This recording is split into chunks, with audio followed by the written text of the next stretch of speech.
Last year, at this same dinner table, my father raised his glass to toast my siblings' accomplishments, then turned to me and said, "And Natalie? Well, she's still figuring things out." Everyone laughed. I laughed too. That's what you do when you're the family's disappointment. Tonight, I showed up again, on time, in my usual plain dress, driving the same old sedan. Nothing about me looked different, and that's exactly how I wanted it. Because while they were busy planning inheritance distributions and Ivy League engagements, I was building a logistics AI company from a borrowed storage unit, and this week, we hit a 100 million valuation, but I hadn't told them. Not yet. I thought I'd stay quiet.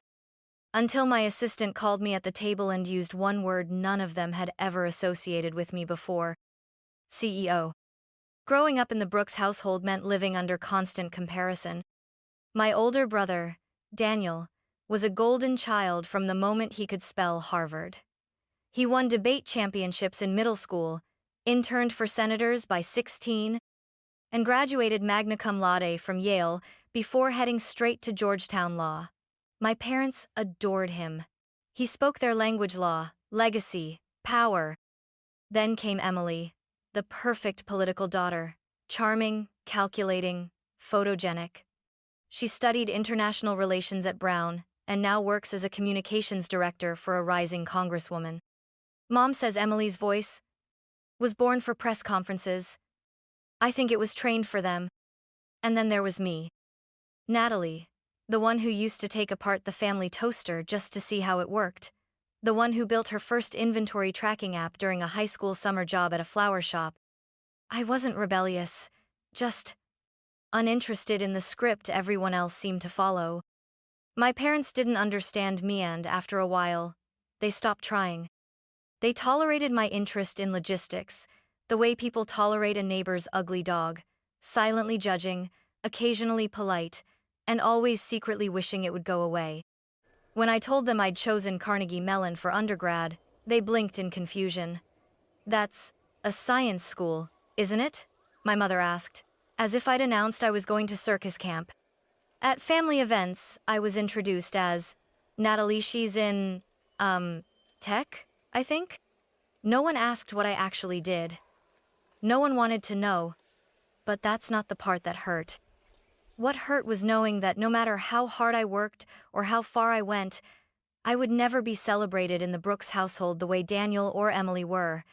Their paths were paved with polished expectations. Mine was a gravel road I had to map myself. Even now, walking into the family's estate in coastal Maine for our annual holiday gathering, I felt it again, that quiet, familiar weight pressing on my chest. The ancestral paintings, the marble floors, the way everyone greeted each other like a campaign event. The Brooks name meant something here. It opened doors. It got you invited to galas, to boardrooms, to legacy law firms. But for me, it had always meant one thing: you don't belong. I didn't come tonight to belong. I came because I wanted to see how they'd react, not to what I said, but to what they never saw coming. And maybe, just maybe, I came for that girl inside me who once believed she'd have to earn their love with a perfect resume. She's gone now. But I thought she deserved to witness what happens when the family underdog builds her own throne. The first time I truly understood how alone I was in this family wasn't at a dinner table. It was at my MIT graduation. I stood in a sea of black caps and smiling families, clutching a diploma I'd fought like hell to earn, double major in systems engineering and applied analytics, 4 GPA, published thesis on predictive logistics modeling. My name was called, the auditorium clapped, and when I looked up to the balcony where families were waving and cheering, my row was empty. Daniel had an overseas political summit. Emily was helping with a Senate fundraiser. My parents? They were in Martha's Vineyard for a gala hosted by one of Dad's old law partners. "We're so proud of you, sweetheart," Mom had texted that morning, followed by a photo of her dress.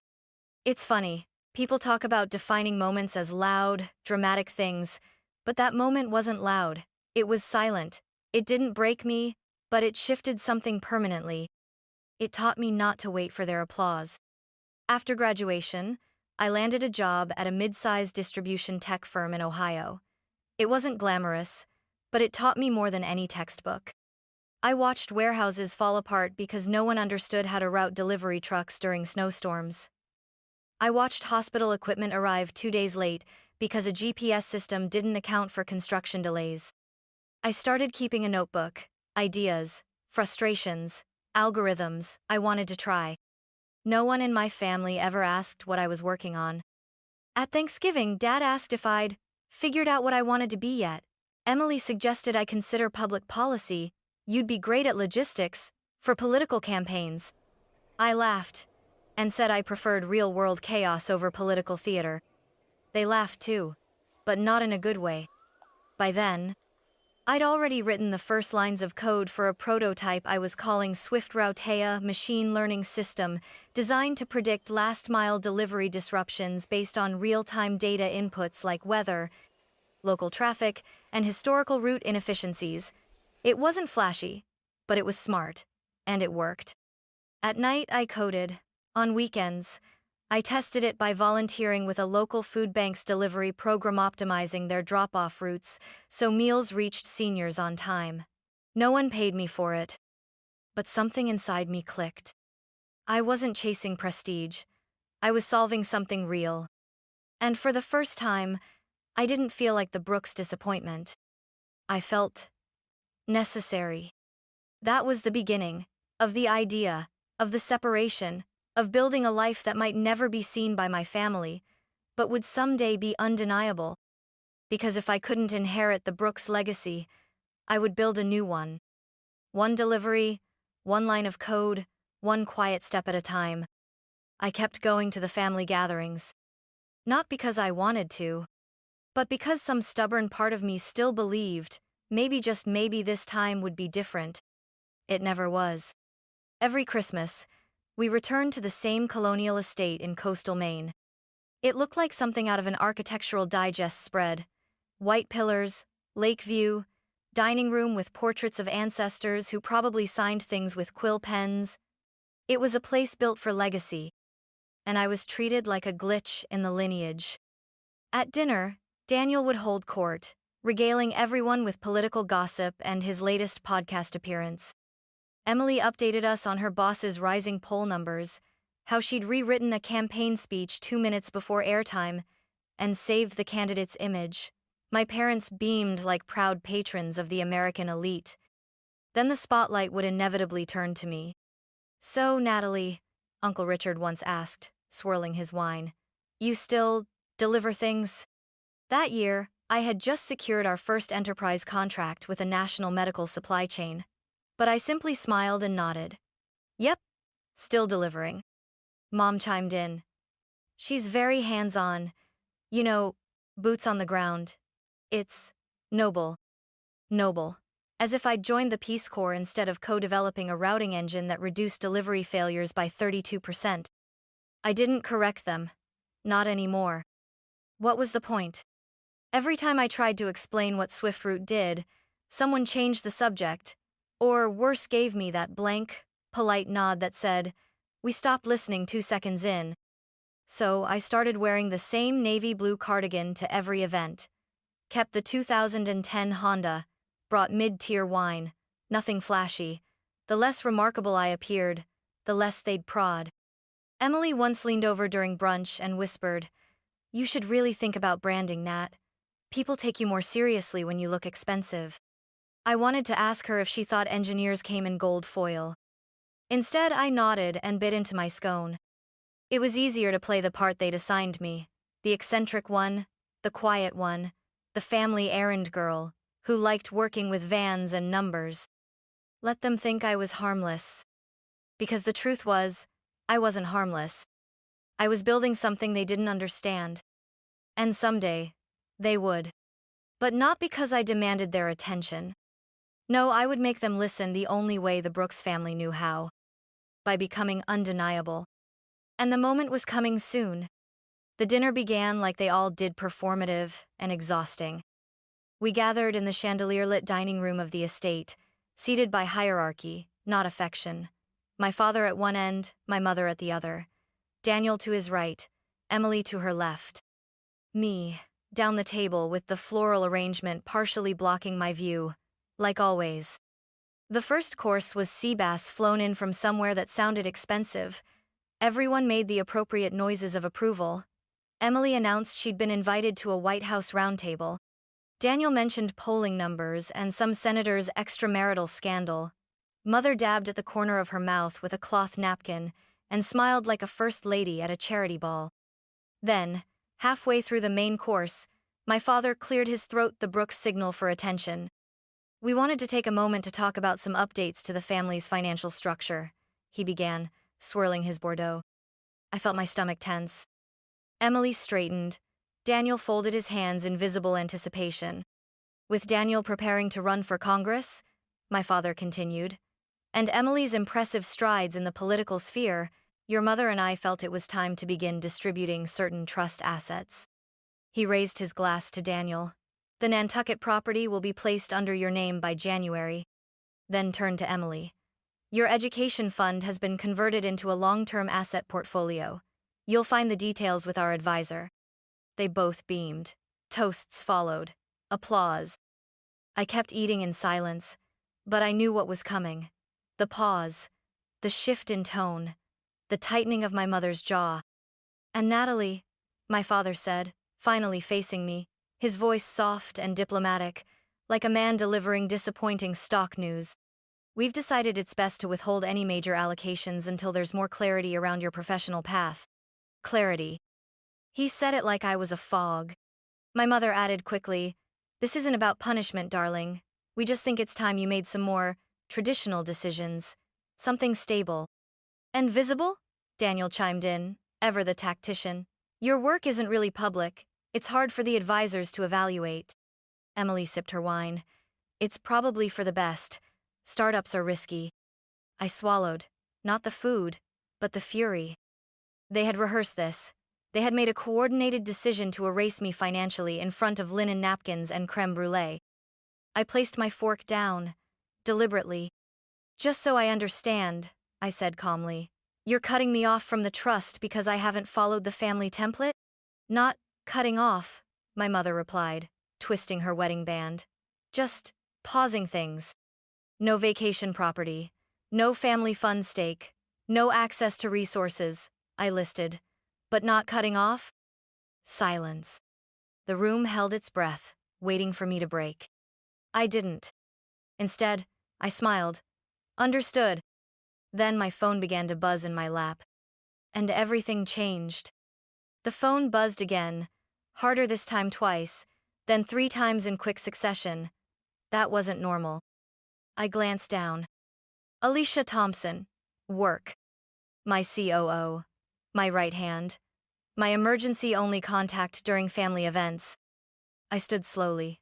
Excuse me for a moment, I said, rising from my seat with practiced politeness. My father exhaled, annoyed by the breach of dining etiquette. Really, Natalie? But I was already stepping toward the doorway, phone pressed to my ear. Alicia? I whispered. Her voice came through crisp and loud enough for the room to hear every word. Natalie, SoftBank, just confirmed. 40 million. The wire is in. The valuation's official. 100 million pre-IPO. Silence exploded behind me. I turned halfway, still holding the phone.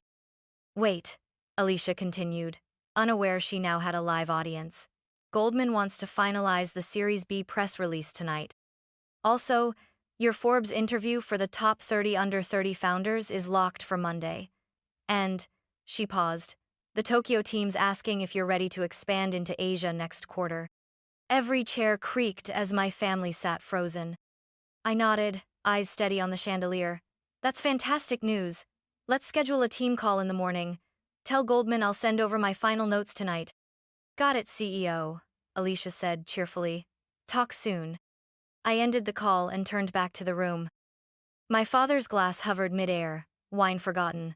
My mother's fork had stopped halfway to her mouth. Daniel blinked, trying to process. Emily had the expression of someone watching a car accident in slow motion. I walked calmly back to my seat. The quiet was a living thing. Then Aunt Claire, bless her, the only one in the family with a spine, and a soul broke the silence with a laugh that rang like glass. "Well," she said, raising her champagne flute, "I think that deserves a real toast." I met her eyes. She winked. My mother recovered first. "Natalie," she said, voice breathy, sugar slick. "Darling, why didn't you tell us?" My father leaned forward. "SoftBank? As in SoftBank?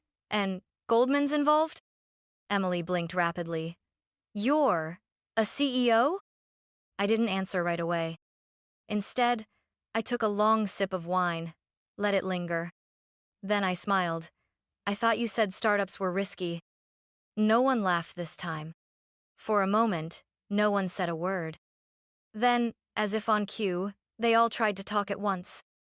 My father leaned forward, his tone shifting from dismissive to suddenly attentive. "Natalie, we should have had this conversation earlier. If you'd told us your company was doing so well, we could have coordinated a family investment, perhaps even helped you scale faster." "Help me scale." The man who just 20 minutes ago cut me off from the family trust now wanted in. Daniel jumped in. "Goldman Sachs, that's real. That gives you weight. We could position this as a Brooks Family Innovation Initiative. I have donors who'd love a tech-forward story to attach to." Emily wasn't far behind. "We're organizing a healthcare reform panel next month. Brian, me boss, would love to feature you. We could brand your work as part of the campaign's forward-looking agenda. It's perfect. Perfect. For them. Not for me." My mother, always the strategist, placed a hand lightly over mine. "Sweetheart, I know we've been cautious, but you have to understand we were worried about you. Startups fail. We didn't want you to get hurt." I looked at her hand. Perfect nails. Wedding ring gleaming. The same hand that helped sign me out of the family trust hours earlier. I slid mine away gently. "You were worried," I repeated. "That's funny, because no one's asked how I'm doing in years. You weren't worried about me. You were embarrassed by me." Their faces tightened. I didn't raise my voice. I didn't have to. "You've spent a decade minimizing everything I do. You laughed when I said I was building software. You called it a hobby. You told people I was between jobs even when I was leading a logistics transformation pilot across 10 states. Daniel cleared his throat. "Come on, Nat. You know we were just teasing." "No," I said calmly. "You were diminishing me, because it made you feel more comfortable." They shifted in their chairs. "And now that you know there's money involved suddenly, I'm not embarrassing anymore. Now I'm a strategic asset." Emily looked genuinely hurt. "That's not fair. We've always believed in you." "Really?" I raised an eyebrow. "Name my company." Silence. I gave them a moment. No one spoke. "It's SwiftRoute," I said. "We optimize last-mile delivery for medical supply chains using AI predictive modeling. We currently operate in 27 states, with 213 distribution partners and a 96% fulfillment success rate." My father blinked. "That's impressive." "Yes," I said. "It is." He straightened, slipping back into boardroom mode. "Well then, we should revisit your position in the trust. Clearly the situation has evolved." "No," I replied, voice sharp as a scalpel. "Nothing's evolved in the last 20 minutes except your perception of me." "You're overreacting," my mother said softly. "No, I'm responding. There's a difference." Daniel opened his mouth again, but I held up a hand. "Let me be clear. I'm not looking for a family stake, or board seats, or political co-branding. SwiftRoute is fully funded. Our board is full. Our investors believe in our vision because they saw it before it was valuable." Emily's lips tightened. "So what now, we're not part of your success story?" I looked at her, then at the table. At the crystal, the silverware, the people who had never once made room for me until the room was full of money. "You're not part of this story," I said, "because you didn't want to be when it actually mattered." Then I stood. "I have a team call in the morning. Real stakeholders, real believers. So if you'll excuse me." "Wait," my father said, rising halfway from his chair. "We should talk this through." "We did," I said, walking toward the door. "Over Seabase and betrayal." As I reached the hallway, my phone buzzed again. Another message from Alicia. Forbes cover confirmed. Tokyo expansion greenlit. Congrats, CEO. I smiled, tucked the phone into my clutch, and didn't look back. The day after the dinner, I didn't answer anyone's calls. Not Daniel's carefully worded text. Let's chat soon, lots of exciting crossover potential. Not Emily's voicemail. We should reset. You know I've always admired your drive. Not even my father's email titled simply, discussion proposal. But I did respond to one message. Alicia had sent me a rough draft of our press release, SwiftRoute's 100 million valuation, the expansion into Japan, and a short paragraph at the end that I had quietly asked for. We're proud to announce the launch of the Brooks Foundation, a 5 million initiative supporting young women in supply chain tech, especially those from underrepresented communities. That was the only time the Brooks name would appear in the press release, and this time, it was on my terms. I chose the name not to honor my family, but to reclaim it. For years, Brooks had been a name that excluded me from trust funds, family investments, and dinner table conversations. Now it would open doors for girls like me, girls who didn't look the part, didn't talk the part, but saw systems and patterns and believed they could fix things. We held the announcement event at our Boston headquarters. No grand ballroom, no political guests. Just the SwiftRoute team, a few local educators, and a group of high school girls from underserved schools who had been invited to tour our logistics floor. I watched their faces light up as engineers showed them how we modeled delivery failures, how data could move medicine, how algorithms could change outcomes. That night, after the event, I got a text from my mother. We read about your foundation. That's extraordinary, Natalie. Would you consider letting the family host a fundraiser for it at the Vineyard House? I stared at the screen for a long time. It was the first time she had called my work extraordinary. But still host a fundraiser? At the house they excluded me from? I didn't respond. Instead, I took a cab to a small flower shop on the edge of Cambridge. The owner, Mrs. Reed, still remembered May, her former summer intern who once redesigned her inventory system in exchange for day-old muffins. She was the first person to believe I wasn't just good with computers, but someone who could fix real-world problems. I handed her an envelope with instructions and a business card. The next day, a bouquet of white lilies was delivered to the Brooks estate, addressed to my mother. The card read, "Thank you for your offer. The foundation already has a venue or warehouse. The one where I built everything you once called a phase. Warmly, Natalie." A month after the foundation launch, I was invited to speak at a public high school in Baltimorean all-girls STEM academy, tucked between auto shops and boarded-up warehouses. They didn't roll out a red carpet, no camera crews, just a folding chair, a modest auditorium, and 50 girls with notebooks and sharp eyes. I told them about SwiftRoute, about the years I coded in a garage while delivering pizza to pay for server space. I told them about logistics failures that delayed insulin shipments, and how fixing those failures meant saving real lives. Not building apps for social validation, but building systems that move the world. Afterward, during the Q&A, a girl in the second row raised her hand. She couldn't have been older than 15. She had braids, chipped nail polish, and a determined stare that reminded me too much of my younger self. "My parents think logistics is for truck drivers," she said. "They want me to be a doctor, or a lawyer, something serious. Did your family support you?" I hesitated. The truth hung like dust in the stage light. "No," I said finally. "They didn't. Not at first, not when it mattered." She looked down, like I'd confirmed her worst fear. But I continued. "What I learned is, sometimes the people closest to us can't see us, not because we're invisible, but because they only recognize reflections of themselves." The auditorium went still. "You don't have to fight them," I added. "You just have to build something they can't deny, something so real, so yours, that their understanding becomes irrelevant." She nodded, slowly, and I knew she got it. Afterward, a teacher gave me a gift, a mug that read, Shipping confidence since 2023. I laughed harder than I had in weeks. That night, back in my loft, I stood by the window and looked out over Boston Harbor. My phone buzzed again. A missed call from Daniel. A voicemail from my mother. We were thinking about a holiday gathering. Would love to see you. No pressure, of course.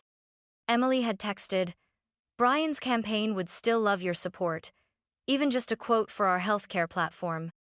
I didn't reply.